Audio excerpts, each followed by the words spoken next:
Assalamualaikum warahmatullahi wabarakatuh.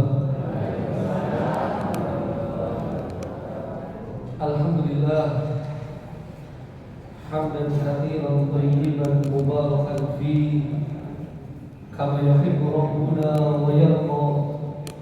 Wassallallahu wasallam wa baraka ala nabiyil karim wa ala alihi wa ashabihi wa man tabi'ahum bi ihsanin ila yaumiddin. Yang terhormat pimpinan ranting Muhammadiyah Kedurus, pimpinan ranting Aisyah Kedurus, warga besar Masjid Baitul Aqab, Bapak Ibu, warga besar Persyarikatan Ranting Muhammadiyah Kedurus. Alhamdulillah dalam kesempatan ini kita bisa berkumpul di masjid yang kita cintai ini dalam rangka untuk pengajian sinergi. Mudah-mudahan apa yang kita laksanakan pada pagi hari ini dicatat sebagai pahala amal soleh yang abadi kelak hari kiamat. Amin. Bapak Ibu sekalian, saya dikasih waktu 60 menit, lama juga. Biasanya pengajian jam 7 selesai. Ya, tapi alhamdulillah saya tidak terburu-buru. Biasanya ahad pertama ini saya juga ada pengajian di Jalan Semarang, sama dari Persyarikatan dia. Cuman tahun ini dirubah. Di Jalan Semarang itu ahad pertama setengah 8. Di Jalan Semarang itu kajian tauhid. Sekarang dirubah ahad ganjil kajian tauhid, ahad genap kajian politik. Di sana ya, supaya umat Islam melek politik. Jika ini pas ahad ganjil, oh berarti saya genap ya.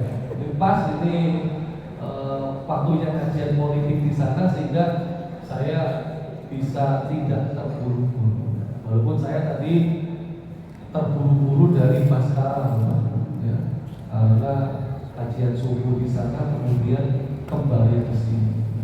Enaknya apa kalau ke sini? Pulangnya tinggal gitu aja, ya. Ke Braon, ke Melaten, ke Kedurus. Nah, ya, nanti sampai rumah saya. Alhamdulillah. Baik, Bapak Ibu sekalian, inilah yang mau kita bahas.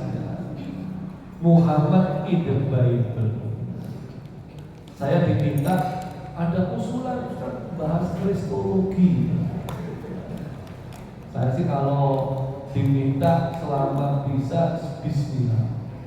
Tadi subuh mintanya bahas siapakah Wahabi. Sekarang Muhammad in the Bible ini berat-berat temanya. Tapi ya bismillah, ini mudah-mudahan walaupun nama saya Carlos, itu bukan berarti saya paham kristologi. Kristologi itu ilmu yang mempelajari tentang Kristen, tapi dari sudut pandang Islam. Nanti orang-orang Kristen juga belajar Islamologi, belajar tentang Islam dalam sudut pandang Kristen. Nah, itu. Jadi ini memang kita masih pakai sudut pandang. Saya bukan kristolog, ya. Tuh kalau dari Muhammadiyah sekarang yang terkenal kristolog itu ahli filologi, dosen UNER, namanya Ustadz Menahem Ali. Itu mantan Kristen Ortodoks sini. Saya memang juga sempat belajar sama beliau, tapi saya lebih lama belajar sama muridnya Ustadz Abdullah Wasi'an, juga orang Muhammadiyah Sidoarjo sekarang. Beliau namanya Ustadz Mashud. Ya, jadi artinya karena saya juga sempat belajar sama tokoh-tokoh kristolog yang di Indonesia, termasuk yang baru saja wafat. Beliau adalah yang dari Manado itu. Siapa? Ustadz Insan Mokogita. Nah, itu juga banyak karyanya, banyak. Dia bismillah, mudah-mudahan ini bisa jadi manfaat buat kita semua. Ya, karena belajar ilmu agama lain itu bukan supaya kita murtad, ya, tapi supaya kita semakin mantap keyakinannya tentang Islam. Saya juga nggak tahu. Ini kan mau Ramadan, kurang 18-17 hari lagi ya. Tiba-tiba yang diminta sama panitia kristologi, supaya mantap saja. Ya, baik. Tadi juga yang diminta Wahabi. Mau Ramadan kok bahasnya kok temanya berat-berat. Baik, ini kita akan awali dulu dari ayat ini. Ya. Surat As-Soh ayat yang ke-6. Allah Subhanahu wa taala berfirman, "Alhamdulillahi rabbil Bismillahirrahmanirrahim. Wa qala Isa bin Maryam, ya bani Israil, inni rasulullahi ilaikum musaddiqan lima baina yadayya minat Taurat wa mubassyiran bi rasulin ya'ti min ba'di ismuhu Ahmad." Falamma ja'ahum bil bayyinat qalu hadza sihrun mubin. Jadi ini Nabi Isa itu berkata, Isa anaknya Maryam, karena Nabi Isa itu belum tidak punya ayah, dan karena Maryam itu tidak punya suami. Bukan sekedar tidak punya suami, gak pernah disentuh oleh laki-laki. Jadi Maryam perawan tapi bisa hamil, punya anak. Sehingga saya sering katakan sama ibu-ibu, hamil gak hamil, punya anak gak punya anak, itu gak bisa diterjemahkan dalam berbagai macam ilmu, termasuk kedokteran. Hamil dan hamil, punya anak gak punya anak, itu satu-satunya hak prerogatif Allah. Makanya kalau sudah hamil, punya anak, itu karunia disyukuri. Nah, ibu-ibu, gimana? Anaknya ada berapa rata-rata satu lusin? Setengah lusin? Paling banyak berapa, Bu? 3. Oh, 4. Ya, kan kita kan biasanya kan kalau pada persyaratan kan nggak ikut zamannya Pak Harto dulu, 2 anak cukup. Kalau sekarang tuh logo apa? Motonya diganti, 2 anak lebih baik, 2 anak lebih baik. Berarti anaknya lebih dari 2 itu sesuai sama BKKBN itu sebenarnya. Baik, nah Nabi Isa ini kemudian berkata kepada kaumnya, memang Nabi Isa itu diutus hanya untuk Bani Israel. Israel ini nama lain dari Nabi Yakub.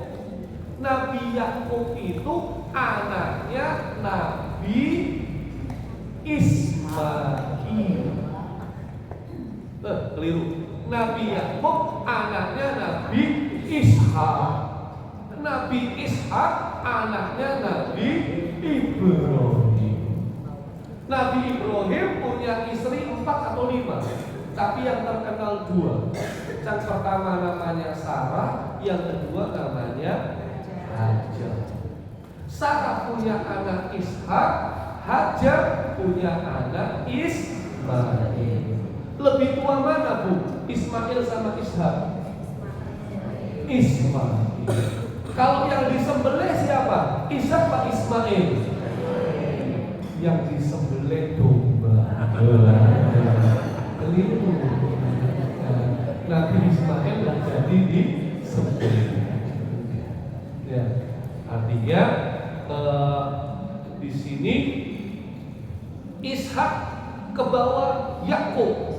Yakub punya istri 4, anaknya 12. Salah satunya anak yang Nabi yang paling ganteng, yaitu Nabi Yusuf. Jadi Nabi Ibrahim Nabi, Ishak Nabi, Yakub Nabi, Yusuf Nabi. Nah nanti dari 12 anaknya itu keturunan ke bawahnya ada Musa, ada Daud, Sulaiman, Ilyasa. Jadi makanya Nabi Ibrahim disebut Abul Anbiya, bapaknya para nabi.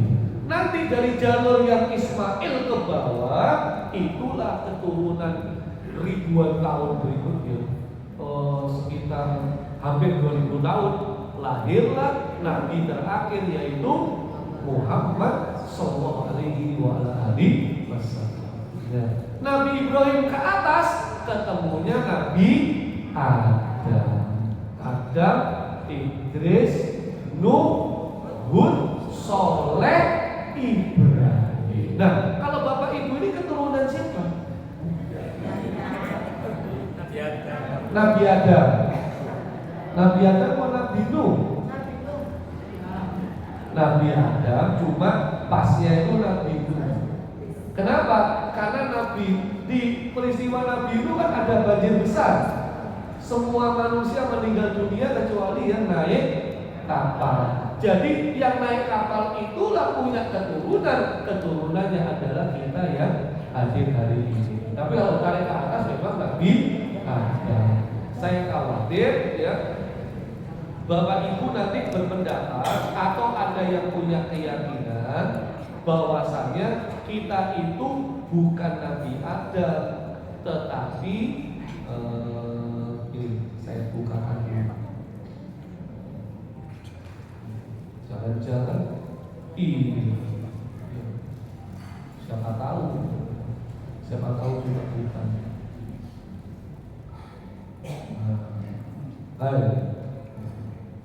Karena ini dia. Ini ilmu sejarah, termasuk ilmu biologi. Salah satu teorinya, manusia yang hidup hari ini merupakan bentuk evolusi yang paling sempurna, yang sebelumnya mereka berasal dari kaum hominid atau sejenis monid. Sampai sekarang anak-anak kita masih belajar ini. Jadi Nabi Adam sama ini duluan mana Bapak Ibu? Nabi Adam. Baik. Nabi Adam itu bentuknya sempurna atau seperti monyet? Sempurna. Lah, kalau Nabi Adam dulu baru monyet, masa dari sempurna jadi tidak sempurna begitu? Harusnya kan nggak sempurna dulu baru sempurna. Berarti Nabi Adam sama monyet duluan mana? Monyet. Manusia pertama Nabi Adam atau ini manusia purba? Ayo. Berarti Nabi Adam dulu baru manusia purba? Atau manusia purba dulu baru Nabi Adam? Ya purba. Bingung kan? Kalau Bapak Ibu keturunan Nabi Adam atau keturunan ini?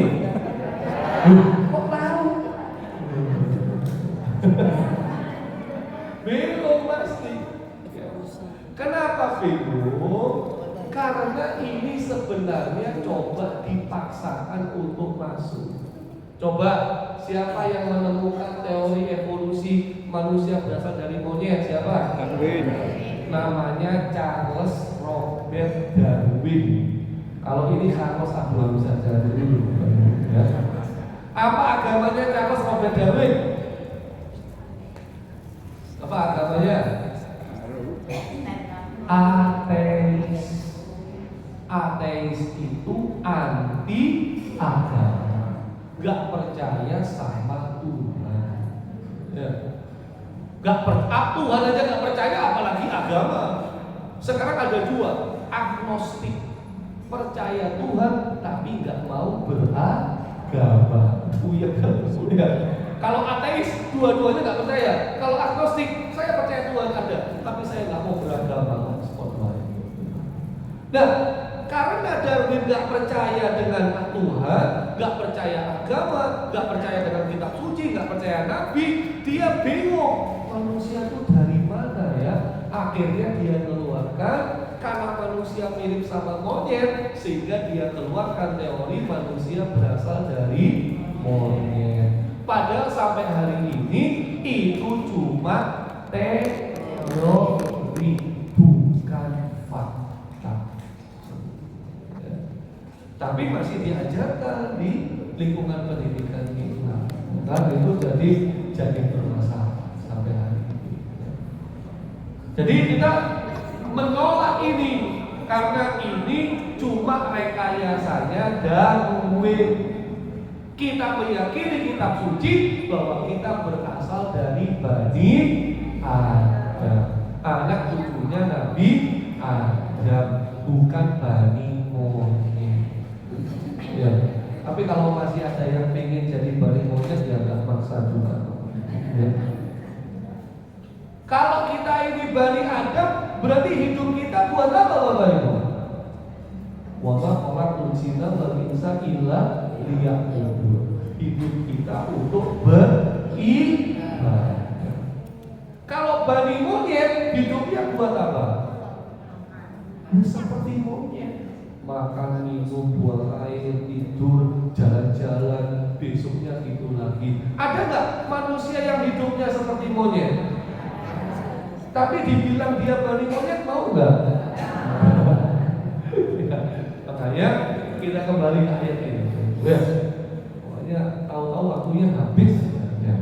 Nah, jadi memang Nabi Isa dan banyak nabi-nabi lain itu mereka diutus hanya untuk Bani Israel, yaitu anak cucu keturunannya Nabi Yakub, yang istrinya ada 4, anaknya ada 12, yang kemudian ada keturunan-keturunan lain. Ya. Nah, apa kata Nabi Isa? Beliau katakan bahwasannya aku ini cuma utusan Allah. Ya. Aku ini bukan Tuhan. Aku ini cuma utusan Allah. Ini mirip-mirip ya Bapak Ibu ya. Kalau kita lihat Bible, sebenarnya Nabi Isa itu juga mengatakan bahwa beliau itu memang juga utusannya Allah. Sama sebenarnya. Beliau juga mengatakan aku ini juga utusannya Allah. Coba saya bukakan filenya. Mudah-mudahan ada. Kalau nggak ada, nah ini ada bulan. Sebenarnya nyari file itu lama, tiba-tiba waktunya habis. Karena filenya numpuk-numpuk, terpencar kemana-mana. Baik, nih saya bukakan Bible, bicara Bible. Jadi kalau bicara Bible itu ada perjanjian lama, ada perjanjian baru. Nah, yang perjanjian lama itu kitab Taurat, itu punya orang-orang Yahudi. Kalau perjanjian baru itu kitabnya orang Nasrani. Nah, perjanjian baru yang disebut sebagai kitab suci atau firman Tuhan itu 4 kitab: Markus, Matius, Lukas, Yohanes. Ya. Yang lainnya itu dianggap bukan firman Tuhan. Nah, ini Markus, Matius, kita lihat dulu pasal 9 ayat 37. Siapa menyambut seorang anak seperti ini dalam namaku, ia menyambut aku. Dan barang siapa menyambut aku, bukan aku yang disambutnya, tetapi menyambut dia yang mengutus aku. Ini ucapan Yesus. Jadi Yesus mengatakan bahwa Yesus cuma utusan. Ini juga Matius pasal 10 ayat 40. Siapa menyambut kamu, ia menyambut aku. Siapa menyambut aku, ia menyambut dia yang mengutus aku. Termasuk yang Lukas, siapa menolak aku, ia menolak dia yang mengutus aku. Terus yang Yohanes yang paling muda kitabnya ini, sebab aku tidak menuruti kehendakku sendiri, melainkan kehendak Dia yang mengutus aku. Jadi dalil-dalil dalam Bible ini menjelaskan bahwasanya Yesus itu cuma utusan. Sama dengan ayat ini ya kan? Aku ini adalah Rasulullah. Aku cuma utusannya Allah. Berarti sama. Kok bisa Yesus jadi Tuhan? Nah, itu nanti. Ya, itu ada pembahasan tersendiri. Tapi yang jelas ada ayat-ayat dalam Bible yang serupa dengan Al-Quran yang menunjukkan Yesus atau Nabi Isa itu cuma utusan Allah, Rasulullah, cuma Rasul, bukan Tuhan. Ya. Baik. Dan beliau katakan, aku membenarkan kitab sebelumku Taurat dan wa mubasysyiran, memberi kabar gembira tentang kedatangan Rasul sesudahku yang mana ismuhu, namanya itu Ahmad atau Muhammad. Ayat ini kemudian itu dilengkapi, dijadikan sempurna dalam surat Al-A'raf ayat 157. Allah Subhanahu wa taala nyatakan, alladzina yattabi'una rasul an-nabiyyal ummi alladzi yajidunahu maktuban indahum fit Taurat wal Injil. Orang-orang yang ikuti Rasul, Nabi yang ummi, yang nggak bisa baca dan nggak bisa tulis. Ya, cuma masyarakat Arab itu nggak bisa baca, nggak bisa tulis, tapi hafalannya kuat. Ya. Memang nggak bisa baca, nggak bisa tulis, tapi hafalannya kuat. Ya. Kalau kita baca sudah males, nulis paling nulis status, hafalannya kuat atau hafalan sering kemis. Berarti kita bukan cuma umi. Apa yang benar? Yang pas. Super umi. Super umi. Nah, Nabi yang umi itu kata Allah ternyata tertulis dalam Taurat dan Injil. Artinya Nabi yang buta huruf, gak bisa baca tulis, Nabi kita yang mulia Rasulullah SAW itu ada termaktub dalam Taurat dan termaktub dalam Injil. Taurat sekarang sebutannya The Old Testament, kitab perjanjian yang lama. Kalau Injil itu The New Testament, kitab perjanjian yang baru. Inilah rangkaiannya. Tapi rada gemuk ya, karena dia sebenarnya nggak bisa lebar, dia tinggi harusnya, tapi nggak apa-apa. Yang perjanjian lama itu ada 39 kitab, Yang perjanjian baru ada 27 kitab. Yang Taurat yang perjanjian lama, yang Injil yang perjanjian baru. Yang perjanjian baru yang paling pokok cuma 4: Markus, Matius, Lukas, Yohanes. Kalau yang lainnya itu sudah dianggap bukan firman Tuhan lagi, gitu. Baik. Nah, sekarang baru kita masuk dalam pembahasan. Apakah benar Nabi Muhammad SAW itu termaktub dalam Taurat dan termaktub dalam Injil? Ini coba kita buktikan. Waktunya masih ada? Udah mau jam 7. Masih ada? Siap. Sampai jam berapa Bapak Ibu?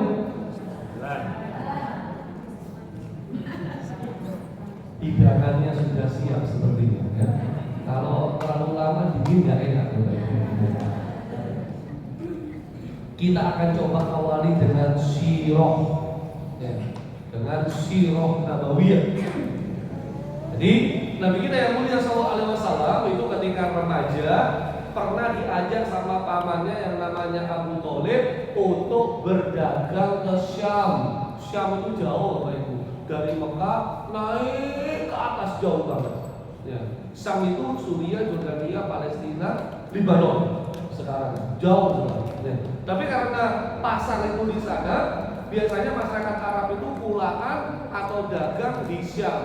Pulaan di Syam dijual di Mekah, atau barang dagangan di Mekah dijual di Syam. Ya.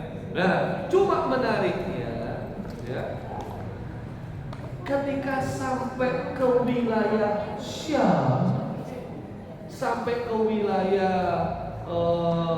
Suriah, Jordania, Palestina, Lebanon, ya, itu ternyata beliau senantiasa dinaungi awan. Nah, ini udah ada tanda-tanda. Dalam riwayat-riwayat yang lain, itu seakan-akan pohon itu memberikan isyarat tentang hadirnya, datangnya sosok yang dimuliakan.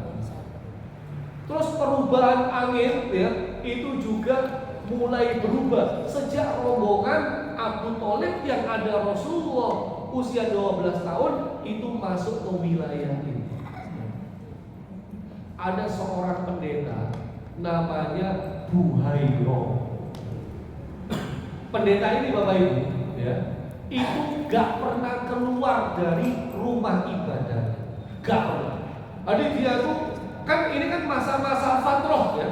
Masa-masa fatrah itu masa-masa kekosongan kenabian. Dari Nabi Isa.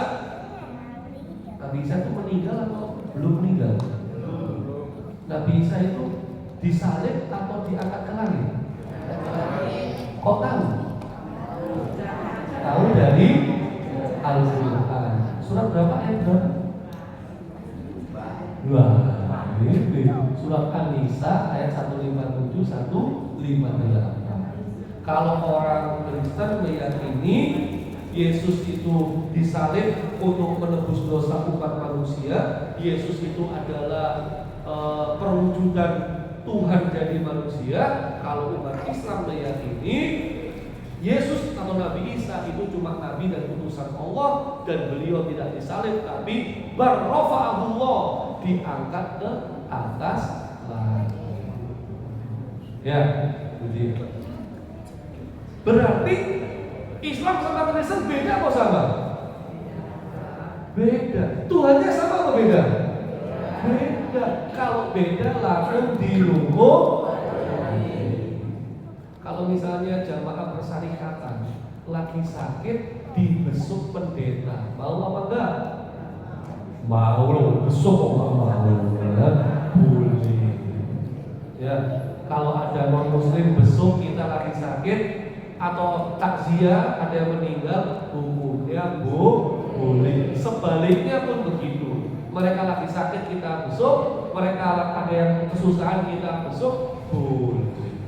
Ya. Pertanyaan begini, Pak pendetanya mau doakan Bapak Ibu supaya cepat sembuh, diaminkan apa enggak? Amin kok enggak? Pak adik-adik saya adik-adik ya. Sakit lagi sakit di rumah sakit, Pak pendeta datang, ya kan? Doain adik-adik. Adik-adik gimana? Amin, makasih Pak pendeta, atau jangan Pak pendeta, jangan doain, yang mana? Hah? Amin. Iya.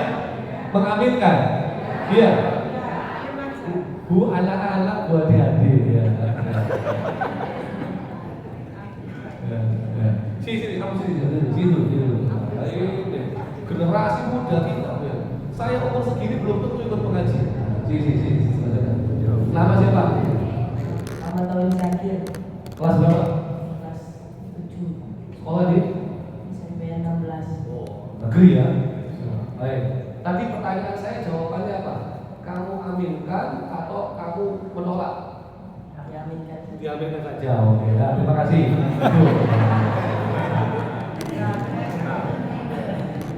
Coba yang pakai baju kuning gini ya. Iya kamu nggak usah takut. Iya. Nama kelas sekolah. Kelas? Sekolah di? Dia berapa? Doa-doa. Oke, kelaten ya. Sebentar. Tadi pertanyaan Ustaz, kamu sakit di rumah sakit, Pak Pendeta datang, terus mau doain kamu supaya cepat sembuh. Kamu aminkan atau kamu tolak? Amin.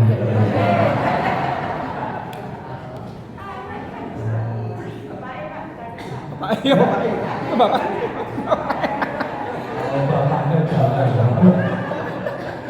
Berarti Bapak Ibu, mohon maaf, kita ada darurat tentang keyakinan atau akidah atau tauhid terhadap generasi muda kita. Ya kan? Ya, saya khawatir kalau anak-anak muda, anak-anak kita kemudian mereka belum begitu tegas, kokoh keyakinannya, nanti bisa kena paham pluralisme. Semua agama sama, semua agama benar, semua agama itu Tuhannya sama, jalannya berbeda-beda, ya kan? Itu agama baru pluralisme yang sesat dan menyesatkan. Jadi adik-adik, jawabannya ditolak dengan baik. Kenapa? Pak Pendeta mohon maaf, Pak Pendeta kan Tuhannya bukan Allah, ya. Sedangkan Tuhan saya Allah. Dalam agama saya, kalau memohon kepada selain Allah, jatuhnya hukumnya syirik. Ya, saya mau didoakan Pak Pendeta, tapi Pak Pendeta berdoanya dalam nama Allah, bukan dalam nama Tuhan Yesus. Pak Pendetanya pasti nggak mau. Ya.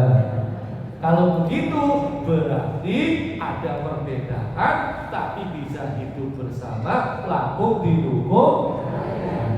Sekarang dibalik, non Muslim sakit, kita besuk, kita doakan kesembuhan kepadanya. Boleh apa enggak?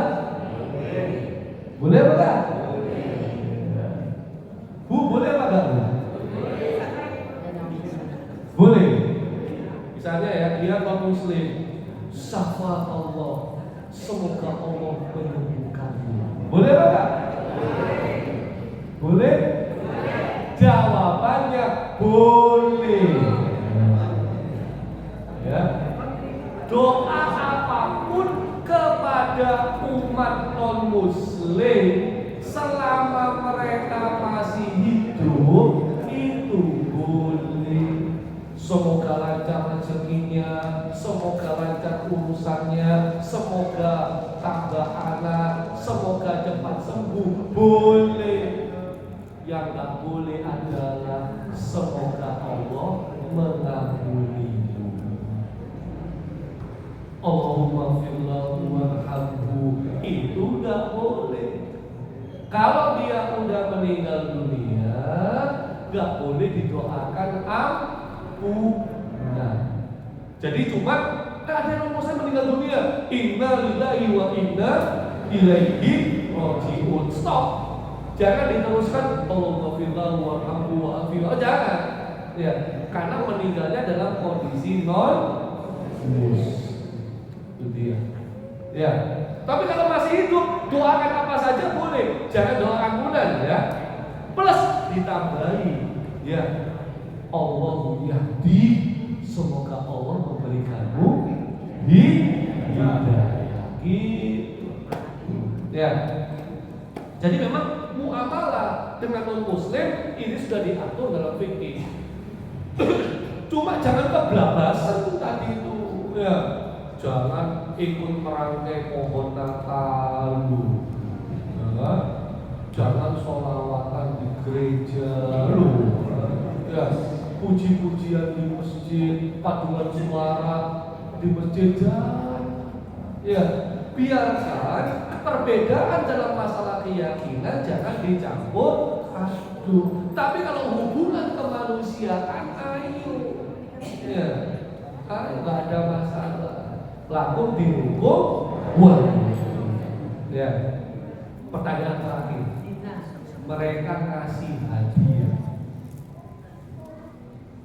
waktu hari raya mereka, kita dikasih, diterima apa enggak?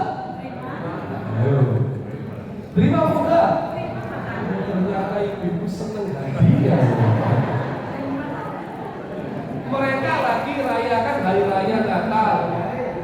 Sebagai wujud syukur mereka kasih hadiah kepada kita yang Muslim. Terima atau enggak? Terima. Itu nanti kita bahas waktu Natalan aja ya. VK pergaulan non Muslim ya. Jangan sekarang. Kita kembali ke sini. Waktu saya mau habis ya. Ya Allah. Nah, Bu Hairo ini ketika datang Nabi Muhammad SAW, beliau langsung keluar. Biasanya nggak pernah keluar, tapi tiba-tiba langsung keluar. Ya Allah. Begitu keluar dia lihat-lihat rombongannya Abu Thalib ini ya langsung disambut di rumahnya. Weh, rombongan silakan istirahat, mampir ke tempat ibadah saya. Tetangganya Bu Hairo bingung. Ini Pak Pendeta biasanya nggak pernah keluar, kok tiba-tiba keluar, kok malah menjamu rombongan asing. Ya. Nah, ketika rombongan Abu Thalib masuk satu persatu, Bu Hairo masih penasaran. Ya. Nah, Rasulullah waktu masih kecil itu terakhir masuknya ngikat kontanya ke pohon, kemudian masuk awalnya ngikut. Nah, langsung Bu Hairo tahu ini nih orangnya ya, ini nih anaknya. Saat dalam rumah dicek, coba buka punggung ya. Karena ternyata ada alamatul nubuwah, ada tanda-tanda kenabian. Kalau nabi itu biasanya di punggungnya ada tanda kenabian yang bentuknya seperti apel. Dibuka, ternyata beneran ini adalah nabi akhir zaman yang saya baca di kitab suci saya, tentang Taurat atau tentang Injil waktu itu. Jadi Bapak Ibu, coba dilihat punggungnya masing-masing ya. Kalau ada ya, itu sepertinya sakit kulit Bapak Ibu ya, bukan tanda kenabian. Nah, sampai hari ini rumah ibadahnya Bu Hairo ada, ya, masih ada. Ini disinyalir dalam sejarah, inilah tempat pendeta Bu Hairo untuk beribadah dan masuk untuk menjamu Nabi kita yang mulia Sallallahu Alaihi Wasallam ketika beliau masih usia belasan tahun. Artinya, ya, ahli kitab itu tahu tentang Rasulullah. Tadi dalil Qurannya, ya kan, sudah kita buka tambahan lagi, termasuk Araf tadi sudah buka, karena Al-Baqarah 146 ya. Mereka tahu alladzina atainahumul kitab ya'rifunahu kama ya'rifuna abna'ahum. Ya. Jadi mereka itu kenal Nabi Muhammad sebagaimana mereka mengenal anak-anak mereka sendiri. Nah, tapi ya gitu. Ya, cuma ternyata mereka selalu tutup-tutupi kebenaran itu. Ya, ya biasa ya. Termasuk orang-orang Muslim Quraisy juga begitu. Mereka tahu tentang Nabi Muhammad SAW. Ini kalau kita lihat ya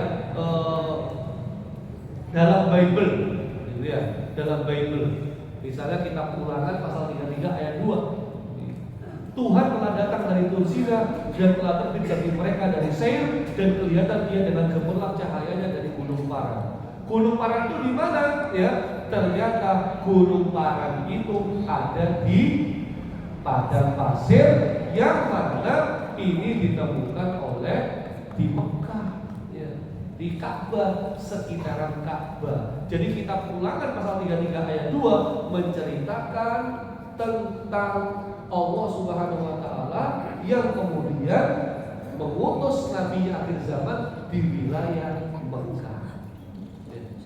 Termasuk Ustaz Ahmad Didat ya, dalam pasal Ulangan, kitab Injil pasal Ulangan, kitab Ulangan pasal 14 ayat 18. Itu dia. Nih, seorang nabi akan membangkitkan bagi mereka dari antara saudara mereka seperti engkau ini. Aku akan menaruh firman-Ku dalam mulutnya, dan ia akan mengatakan kepada mereka segala yang Kuperintahkan kepadanya. Ini sama dengan ayat wa may yantiqu anil hawa in huwa illa wahyu yuha. Aku tidak mengucapkan berdasarkan hawa nafsuku kecuali apa saja yang disampaikan oleh Allah Subhanahu wa taala, yang diwahyukan kepada. Sehingga ini Ahmad Deedat ada bukunya Bapak Ibu ya, tentang Ahmad Deedat ini terkenal juga bukunya adalah The Choice. Jadi berdebat dengan pendeta, ulangan pasal 18 ayat 18 ini dianggap Nabi Musa, tapi di debat sama Ahmad Deedat, Syekh Ahmad Deedat, ini bukan Nabi Musa, bukan juga Yesus ya. Ini adalah Nabi Muhammad dengan 68 argumentasi. Itu bisa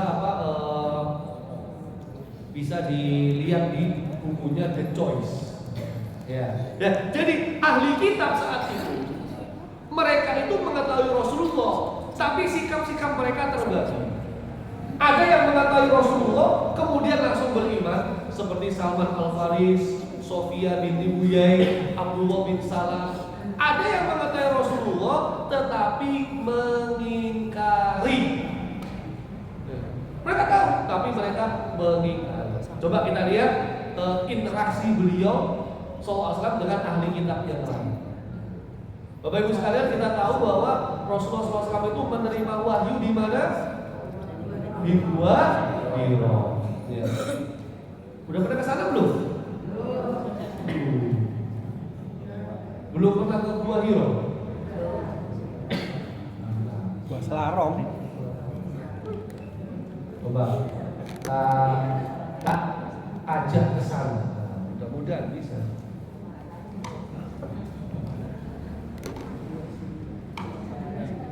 Nah, mudah-mudahan. Kalau biasa kalau jamaah haji umroh belum tentu ke sana. Nah, betul.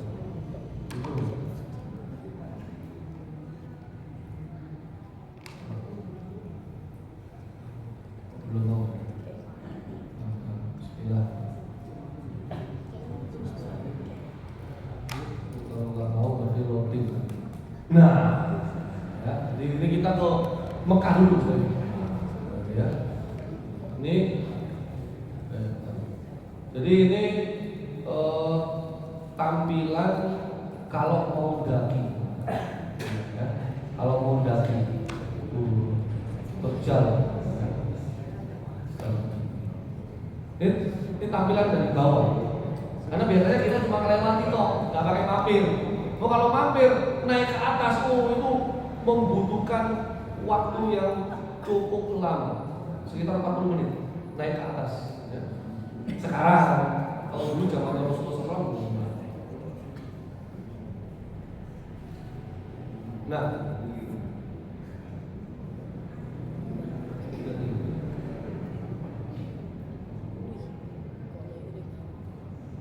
sudah kan? Ini kan bukan.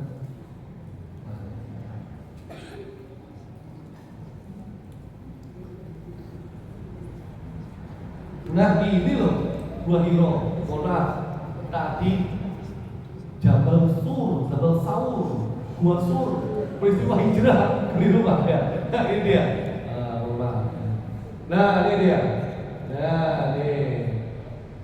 Ini dari bawah nih Bapak Ibu ya. Kalau mau naik ke Gua Hiro, tempat beliau tahandus ya. Tahandus itu menyendiri untuk mendapatkan wahyu. Karena masyarakatnya rusak, beliau kemudian merenung, memikirkan tentang umat manusia, Masya Allah ya. Tapi beliau merenungnya naik ke Gua Hiro. Nah ini posisi bawahnya dulu ya. Akhirnya naik ke atas. Bapak Ibu, sekarang udah di atas nih. Sekarang udah ada undang-undangannya. Coba lihat ya. Nah, nih enak ya kan? Udah ada undang-undangan, ada rest area lagi. Nah, ya. Bisa istirahat ya. Dulu Rasulullah nggak ada, Ibu. Ya. Wah, susah kalau mau naik ini dakinya. Di sini muter lah ya. Ya muter. Nah, nanti Gua Hiro tuh di bawah. Ini udah puncaknya ya. Posisi Gua Hiro di bawah. Nah, ini Gua Hiro. Nah, ini di bawah. Kan? Jamaah Jumroh belum tentu naik ke sini. Ya. Ini tak ajak naik ke sini sekarang. Ya. Virtual. Syukur-syukur nanti Muhammadiyah Durus nanti bisa umroh bersama. Ya, 10 jamaah gratis 1. Saya gratisnya jangan lupa ya. Kita masuk ke Gua Hiro-nya. Nah, ini Gua Hiro. Nah, ini Gua Hiro. Memang nggak terlalu besar, ya. Sempit, cuma berapa orang. Ini tempat Rasulullah merenung, dapat wahyu ini di sini. Nah, ini cuma segini aja. Ini cuma segini aja. Jadi sholat ya 1 orang, 2 orang aja di dalam Gua Hiro. Nah, ini biasanya dari sini bisa langsung melihat Ka'bah. Ya. Beliau tuh merenung di sini ya. Umat manusia, kok masyarakat kok begini ya. Beliau merenung sampai kemudian datang malaikat Jibril yang memeluk beliau sampai beliau sesak sambil paksa. Iqra. Maka Nabi Qori, aku nggak bisa baca. Iqra. Waduh sampai sesak ya. Mana Nabi Qori, aku nggak bisa baca. Berapa didekat lagi. Iqra. Baru yang ketiga. Iqra. Terus Bismi rabbikal ladzi khalaq. Sampai berapa ayat? 5. Nah, ini biasanya ada yang nulis Bapak Ibu. Nah, aku pernah di sini, Bani, Taufik, nah, orang Indonesia biasanya ya. Rahman ya. Baik, bisa kembali. Nah, ketika Rasulullah SAW habis dapat wahyu kan dia, itu nggak enteng Bapak Ibu. Ya. Dapat wahyu, oke, enggak, berat dapat wahyu itu. Makanya ketika beliau habis dapat wahyu, habis ketemu penampakan malaikat Jibril, beliau langsung pulang. Ya.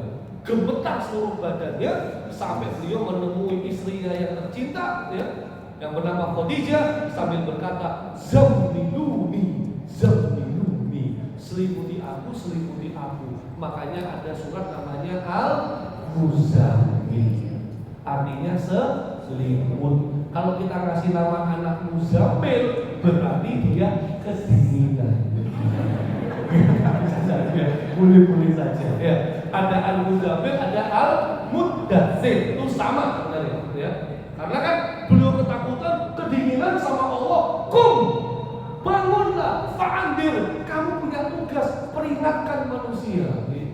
Nah, ketika jadi sebenarnya gini, Rasulullah itu udah beberapa kali ke Gua Hiro, sampai bermalam ya, sampai makan di sana, tidur di sana, terus pulang ya. Nah, istrinya itu ya, begitu tahu kejadian sampai beliau menggigil kedinginan ketakutan, itu bukannya malah ngapok-ngapokin, ya kan? Tapi malah tetap mendukung. Itu istri yang solihah, ya. Bukan malah begini, mas, ya kan? Makan ojo aneh-aneh lah, ya kan? Siapa suruh bermalam di gua gitu ya? Gitu ya. Sama aku di rumah kan enak. Istrinya nggak gitu, ya. Istrinya mendukung Rasulullah SAW. Ya. Maka dia kata istrinya, nggak usah, kamu harus gembira. Ya. Allah tidak akan menghinakanmu, karena engkau itu orang yang selalu nyambung silaturahim, selalu memikul beban yang lemah, membantu yang nggak punya, menjamu tamu, membela orang berdiri atas kebenaran, ya kan? Membela yang benar, ya. Nggak usah khawatir, Allah sekali-kali tidak akan menghinakanmu. Ya. Jadi malah ngadep-ngadep, ya. Bukan kapok mukapan, bukan, ya kan? Malam-malam kok malah keluyupan.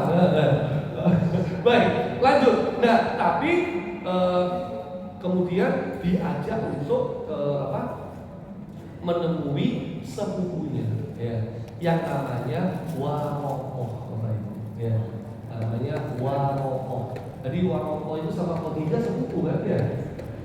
Khadijah di sini, Warokoh di sini. Nah, ya. Jadi saudara, masih saudara sepupu. Warokoh lebih senior. Maka kemudian diajak suaminya kepada Waroko. Waroko ini orang Nasrani, tapi dia bisa menulis huruf Ibrani. Ibrani ini yang kemudian jadi bahasanya kitab Injil. Nah, tapi Waroko udah nggak bisa lihat gitu. Jadi cuma diceritakan saja. Ya, wes buku. Ini loh, coba kamu dengar apa yang disampaikan oleh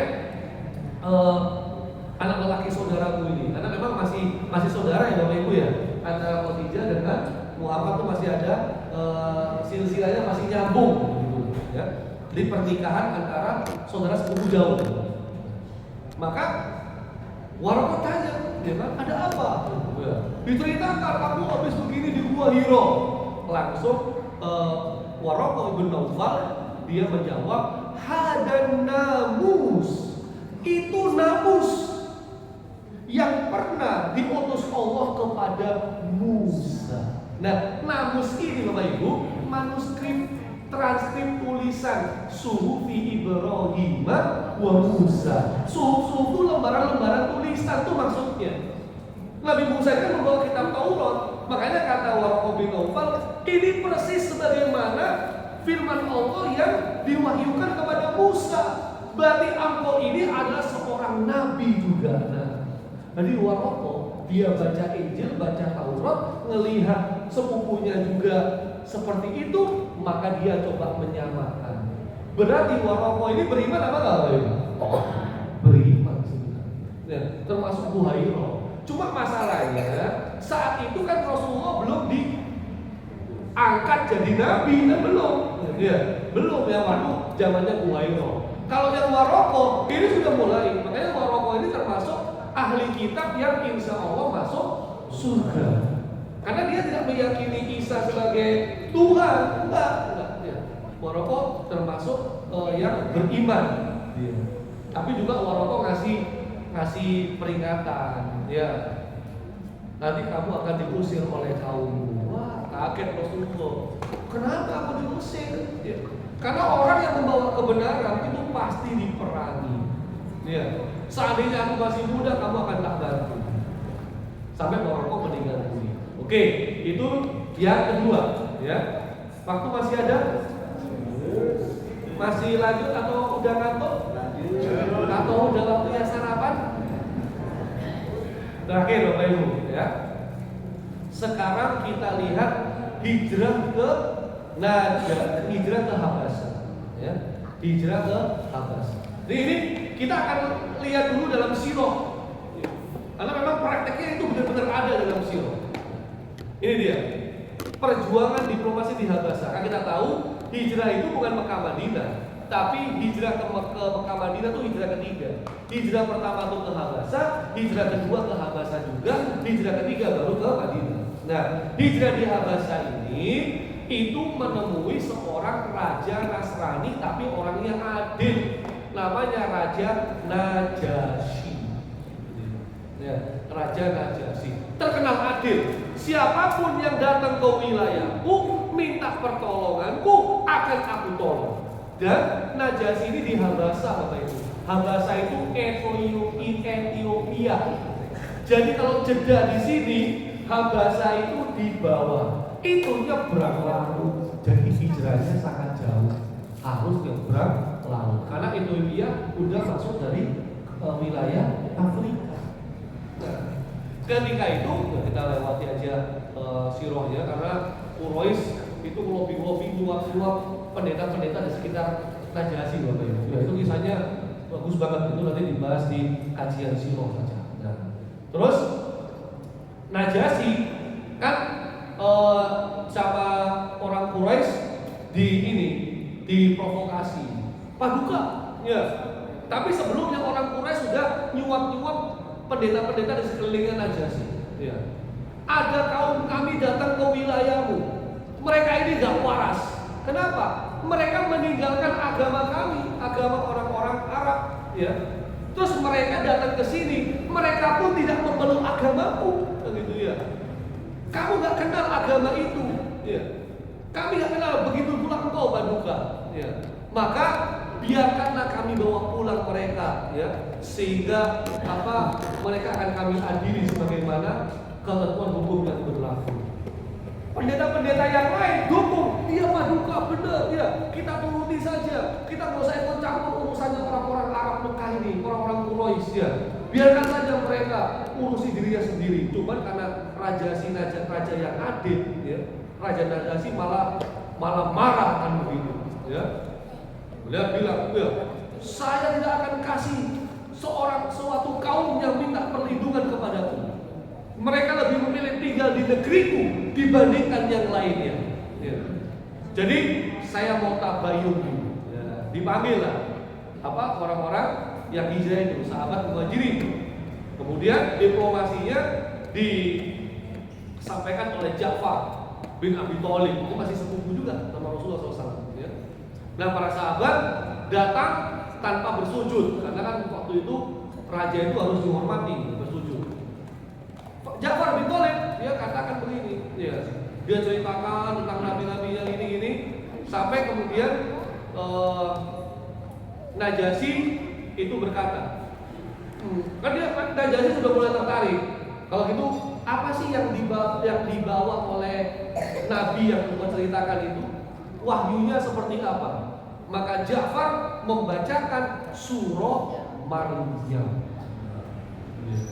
Surat yang ke-19, ya, yang diawali dengan huruf-huruf muqatta'ah, kaf, ha, ya, ain, shad. Bacanya di mana ini? Ayo. Nanti ini dibahas di ilmu tajwid. Tapi ini kan menceritakan tentang Maryam, ya, menceritakan tentang Isa, menceritakan tentang Nabi Zakaria, menceritakan tentang nabi-nabi yang lain juga, ya. Maka setelah dibacakan ini Bapak Ibu sekalian, ya, langsung kita melihat Raja Najasyi, ya, dan orang ini kafah yang ayat shad, ya, sampai ayat 24 dibacanya, ini perlu dikaji tafsirnya juga, ya. Sampai kemudian Najasyi dan para uskup nangis sampai membasahi jenggot mereka air mata. Sehingga Najasyi mengatakan, inna hada walladhi ja'a bihi Isa liyukhrija min miskatin wahidah. Kata Najasyi, ini dan yang dibawa Isa benar-benar keluar dari satu miskat. Maka benar-benar orang-orang Quraisy justru malah pergi kalian. Aku gak akan menyerahkan mereka kepada kalian berdua, karena ada kesamaan antara agama Nasrani dengan agama Islam, ya, sehingga disebut sebagai agama Samawi saat itu Najasyi. Sehingga Najasyi ini masuk Islam apa enggak, Bapak Ibu? Masuk Islam. Makanya syariat sholat gaib, ya, syariat sholat gaib itu syariatnya itu muncul ketika Raja Najasyi wafat, tapi nggak ada yang mensolatkan karena semuanya non Muslim di wilayahnya. Rasulullah SAW tahu bahwa Raja Najasyi itu masuk Islam, beliau mensolatkan secara gaib, syariat sholat gaib. Raja Najasyi itu melihat kitabnya, mendengar Al-Quran, kok sama, ya, akhirnya jadi beriman. Jadi banyak orang-orang non-Muslim, mereka itu jadi beriman karena mendengarkan ayat-ayat Al-Quran. Yang terbaru pendeta Katolik di Amerika masuk Islam gara-gara ayat apa? Al-A'raf 172. Alastu birabbikum qalu bala syahidna. Ketika Allah bertanya kepada tiap janin yang ada di dalam tulang sulbi, dalam kandungan ibu mereka, bukankah aku ini Tuhanmu? Maka janin-janin ini menjawab, bala, benar, syahidna, kami bersaksi engkau Tuhan kami. Pendeta Katolik ini langsung masuk Islam, ya. Jadi banyak non-Muslim masuk Islam gara-gara Al-Quran. Banyak Muslim murtad gara-gara duit. Disinilah kemudian, ya, kita tahu bahwa kitab suci yang ini penjelasan pasut ini, kitab suci umat Nasrani sekarang, ya, itu beda dengan Injil yang diimani umat Islam yang ada dalam Al-Quran, ya. Karena kalau Injil itu adalah firman Allah yang diwahyukan kepada Nabi Isa. Taurat juga begitu. Sedangkan Injil yang sekarang itu kita tidak mengimaninya. Coba kita lihat ya, Matius menceritakan. Jadi Matius ini yang mencatat kitab Matius nggak pernah ketemu sama Yesus, nggak pernah. Ya. Kemudian dia ceritakan tentang Yesus, coba ya. Yesus berkeliling di seluruh Galilea. Ia mengajar dalam rumah-rumah ibadat dan memberitakan Injil Kerajaan Allah. Berarti ini yang ditulis oleh Matius firman Tuhan atau ceritanya Yesus? Ceritanya Yesus. Ya, Isa. Berarti ini bukan Injil. Yang Injil itu yang di garis merah itu, Bapak Ibu. Ya. Mana sekarang Injil yang itu? Gak tahu, bohong banget. Ya, sudah mengalami pengurangan dan penambahan. Tapi semua sudah tersempurnakan dalam Al-Quran. Nanti kita akan dikritik Al-Quran itu kodifikasinya bagaimana, Bapak Ibu. Maka kita harus jawab. Itu sebenarnya kajian panjang, Bapak Ibu ya. Slide-nya panjang, tapi karena waktu kita habis kita percepat saja. Jadi kita harus pahami, Quran juga nanti diserang. Nah, Quran diserang itu kodifikasinya ada 3. Ini harus diingat-ingat. Ini saya masukkan jadi soal UTS UAS mahasiswa saya. Karena Quran dianggap itu bukan wahyu, tapi itu adalah produk budaya manusia. Nah, kita bantah dengan 3 kodifikasi. Ya, nanti ini perlu dikaji tersendiri. Ya, intinya silakan kalau mau dipukul. Ya. Jadi intinya bagus sekalian ya. Muhammad in the Bible ya, itu memang merujuk pada kitab ini. Kebetulan saya punya kitabnya ya. Kalau pengen tahu lebih luas, lebih dalam tentang ayat-ayat dalam Bible yang menceritakan tentang Muhammad, ini kita bisa merujuk kitab ini. Ya. Ini diteliti, ditulis oleh mantan pastor Katolik namanya David Benjamin Kaldani, masuk Islam namanya jadi Abdul Ahad Wadud. Ini profesor doktor. Ya. Ini saya bukakan tadi beberapa ayat-ayatnya dalam Injil. Tadi Ulangan pasal 18 ayat 18 ya. Sekarang Yesaya 29 ayat 12. Apabila kitab itu diberikan kepada seseorang dan membaca dan mengatakan baiklah baca ini, maka dia akan menjawab aku tidak dapat membaca. Sama dengan ma'ana bi Ini ya. Terus Yohanes pasal 14 ayat 15 dan 17. Ini juga sama ini ya.